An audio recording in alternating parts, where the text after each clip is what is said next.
안녕하세요. 알기 쉬운 장애인 고용의무제도 김경애입니다. 고용의무제도와 관련한 여러 제도들을 알아보고 있는데요.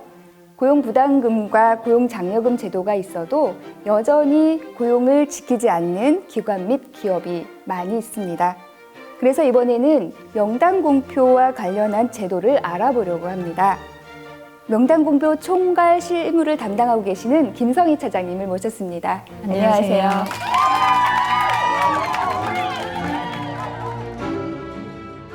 우선 먼저 명단공표에 대해서 설명 부탁드립니다.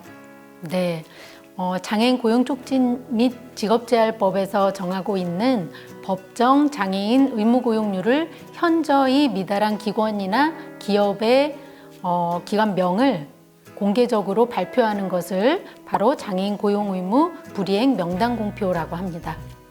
그러면 장애인 의무고용률에 미달되는 기업은 모두 명단공표가 되는 건가요? 그렇지는 않습니다. 명단공표 기준율이 따로 있어서 기준율에 미치지 못하는 경우에 공표되게 됩니다. 네. 그렇다면 의무고용률과 명단공표 기준율은 다르다는 말 같은데요. 맞게 이해한 건가요? 네, 맞습니다.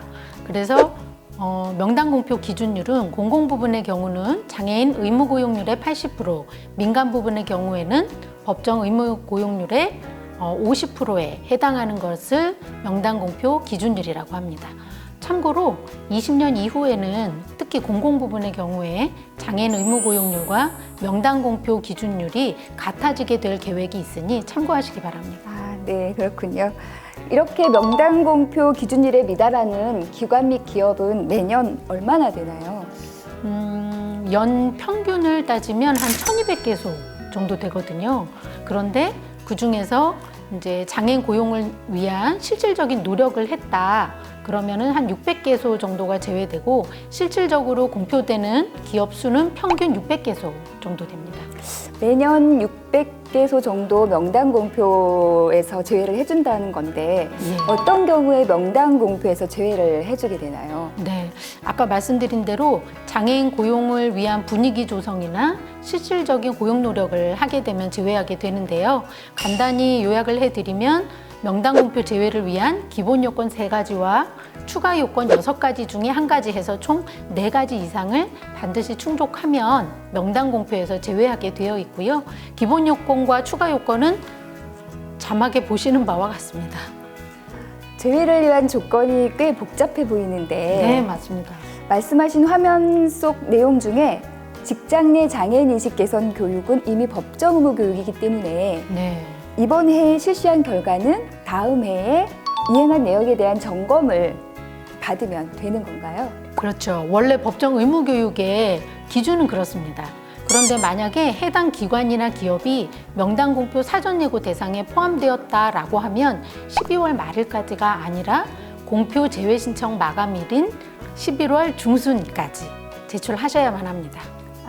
직장 내 장애인 인식 개선 교육 실시는 원래 12월 말일까지인데 명단공표 사전 예고 대상 기업은 신청 마감일인 11월 중순까지 제출해야 한다는 것이군요. 예, 맞습니다. 그러면 어떤 자료를 제출하면 실시했다는 것을 인정받게 되나요? 네, 직장 내 장애인 인식 개선 교육을 실시를 일부를 했거나 전체를 완료했다는 결과 공문을 공단 소속기관으로 제출하시면 되는데요. 그 결과 공문 내에는 직장 내 장애인 인식 개선 교육을 실시한 일시, 장소, 대상, 내용, 참석 인원 등의 내용이 들어가 있어야만 합니다. 명단공표 제외받기가 쉽지는 않군요. 네. 그러면 인사 담당자 간담회는 꼭 참석해야 하는 건가요? 예, 반드시 참석하셔야 합니다. 인사 담당자 간담회는 언제, 어디서 개최가 되며 어떻게 신청을 해야 할까요? 네, 인사 담당자 간담회는 통상 상반기 1회, 하반기 1회 개최가 되거든요. 저희 공단 산하 전국 20개 지역본부 및 지역 지사에서 이제 그 일정과 여건에 맞춰 개최를 하게 됩니다. 따라서 기관이나 기업의 본사가 위치해 있는 그 지역을 관할하는 지역본부 혹은 지사와 연락을 하셔서 개최 일정을 확인하신 이후에 참석을 하셔야 합니다. 그렇군요. 그렇다면 연속 3회 이상 명단 공표가 되는 사업체의 경우나 혹은 기관에서 경영자가 필수 참석이라고 되어 있는데 인사 담당자 간담회도 참석해야 하고 그 기관장의 간담회도 참석을 해야 되는 건가요? 아, 그렇지는 않습니다. 기본 요건으로 들어가 있는 인사 담당자 간담회의 경우에 만약에 한 기관이나 기업이 연속해서 3회가 공표가 되었다. 그러면 인사 담당자 간담회는 참석을 안 하셔도 되고요. 대신 기관장 간담회로 반드시 참석을 하셔야만 합니다. 그래요? 그렇다면 기관장이나 최고 경영자가 장기 출장 등으로 부재할 경우가 있을 것 같은데요. 네, 그런 있을 수 경우는 어떻게 해야 할까요? 네, 그런 경우는 차하위 직급자, 그러니까 예를 들어 사장님이시면은 그 다음에 부사장님 이렇게 차하위 직급자가 대신 참석하는 것도 기관장 간담회로 인정을 합니다. 아, 네, 그렇군요. 그러면 제일 처음 말씀하셨던 그 명단 공표 제외 요건 중에 고용 개선 계획 제출에 대한 그 질문이 있습니다. 네. 명단 공표 대상이라고 사전에 안내받은 업체는 모두 장애인 고용 개선 계획을 제출해야 하는 건가요? 아, 그 장애인 고용 개선 계획은요. 국가지자체나 공공기관 같은 경우에는 반드시 제출해야 하고요. 민간기업 같은 경우는 규모의 기준이 별도로 있습니다. 그래서 명단 공표 기준 자료 시점의 고용 현황을 보았을 때 상시 근로자가 500인 이상인 경우만 제출을 하시면 됩니다. 명단 공표 기준 자료가 당시에는 450명이었는데 지금 현재 기준으로 500명이라고 한다면 그 기업은 개선 계획을 제출해야 하나요? 제출하지 말아야 할까요? 네, 그 사회자님 말씀하신 대로 공표의 기준이 되는 자료 시점으로 봤을 적에 상시 근로자가 450명인 민간기업이라고 하셨죠. 그러면 500명이 안 되기 때문에 고용 개선 계획은 제출 안 하셔도 되고요. 그러면 이 기관의 경우에는 기본 요건을 개선 계획을 제외한 2가지만 충족하시면 되는 겁니다. 네, 명단 공표에서 제외받기가 참 복잡한 것 네, 같습니다. 어렵습니다. 그러면 이번에는 명단 공표 제외를 위한 추가 요건에 대해 알아보겠습니다. 추가 요건은 여러 요건 중 한 가지만 충족하면 공표에서 제외될 수 있는 거죠? 예, 맞습니다. 기본 요건 3가지를 충족했다는 전제 하에 추가 요건은 여러 가지 중에 한 가지만 충족하시면 됩니다. 명단 공표 제외를 위한 추가 요건에 대해 한마디로 정리를 해주신다면요? 네, 추가 요건이 6, 7가지가 있다 보니까 꽤 복잡하게 느끼실 텐데요. 추가 요건의 기본적인 원리는 동일합니다.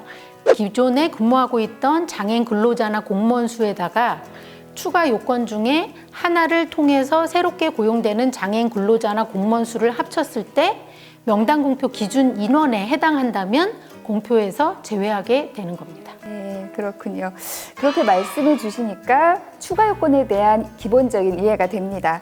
추가 요건 중 특별히 유의해야 될 그런 사항이 있을까요? 네, 여러 가지 추가 요건 중에서요. 특별히 유의할 거는 통합고용지원 서비스와 구인 신청 2가지를 말씀드리고 싶습니다. 그렇다면 통합고용지원 서비스와 구인 신청 요건에 대해서 상세히 설명 부탁드립니다. 네, 통합고용지원 서비스 혹은 구인 신청 요건을 공표 제외를 위한 추가 요건으로 사용하실 경우에는요. 그 해의 명단 공표는 제외가 되게 되어 있습니다. 기본 요건을 충족하였다는 전제 하에. 그렇지만 다음 연도 4월 30일까지 장애인 근로자나 공무원을 채용했다는 것을 공단 소속기관으로 관련 자료를 반드시 제출하셔야만 하고요. 만약에 그 자료를 제출하지 않는다, 고용하지 않았다 그러면은 다음 연도 명단 공표 때부터 공표 제외를 위한 추가 요건으로 그 해당 2 요건, 즉 통합고용지원 서비스나 구인 신청 요건을 다시는 사용하실 수 없게 됩니다. 아, 그렇군요. 명단 공표 대상이라고 사전에 안내받은 사업체의 경우 명단 공표 제외를 위한 추가 요건으로 구인 신청과 통합고용지원 서비스를 사용하기를 원하신다면 네. 다음 연도까지 장애인을 반드시 1명 이상 고용해야 된다는 점 꼭 기억하셨으면 좋겠습니다. 네. 자, 이렇게 해서 명단 공표에서 제외되지 못한 사업체들은 최종 언제 명단 공표를 하게 되나요? 명단 공표 운영 규정에 의하면 매년 12월 20일 이전에 연 1회 공표하게 되어 있습니다. 그러면 그 명단은 어느 곳에서 공표가 되나요? 네, 일단 기본적으로 우리 공단에서 하는 업무이기 때문에 한국장애인고용공단 홈페이지, 그다음에 우리 관계부처인 고용노동부 홈페이지에 게시를 합니다. 그리고 유관기관 게시판, 관보 게재, 그다음에 언론 보도 등을 통해서 명단 공표가 이루어집니다. 명단 공표에도 불구하고 여전히 고용을 하지 않는 기업들이 있을 법한데요. 지속적으로 명단 공표가 되는 기업들에 대해서는 어떻게 하고 있나요? 네, 사실 명단 공표가 이번 20년도에 19회 명단 공표고요. 그 다음 해는 이제 20회 명단 공표까지 됐는데 지속적으로 반복적으로 공표되는 기관 기업들이 꽤 있습니다. 그래서 고민하다가 장애인 고용 개선 계획이라는 제도를 신규 도입할 예정입니다.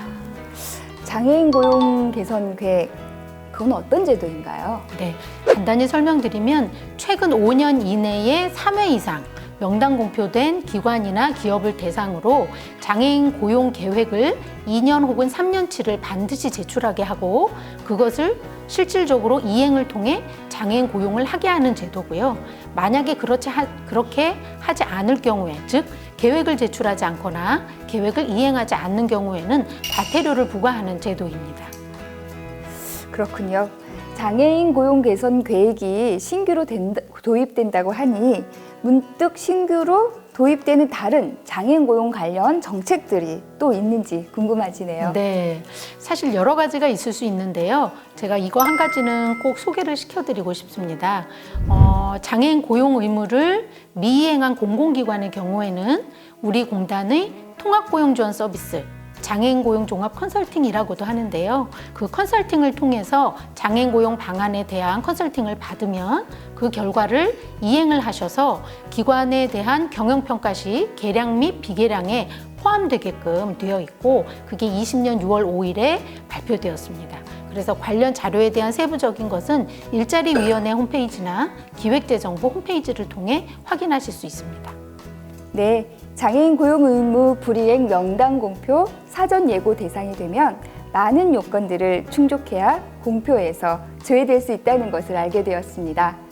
장애인을 고용하려면 일정 시간이 소요되는 만큼 명단 공표에 포함되지 않도록 공단을 통해 미리미리 장애인을 고용하는 것이 필요하겠습니다.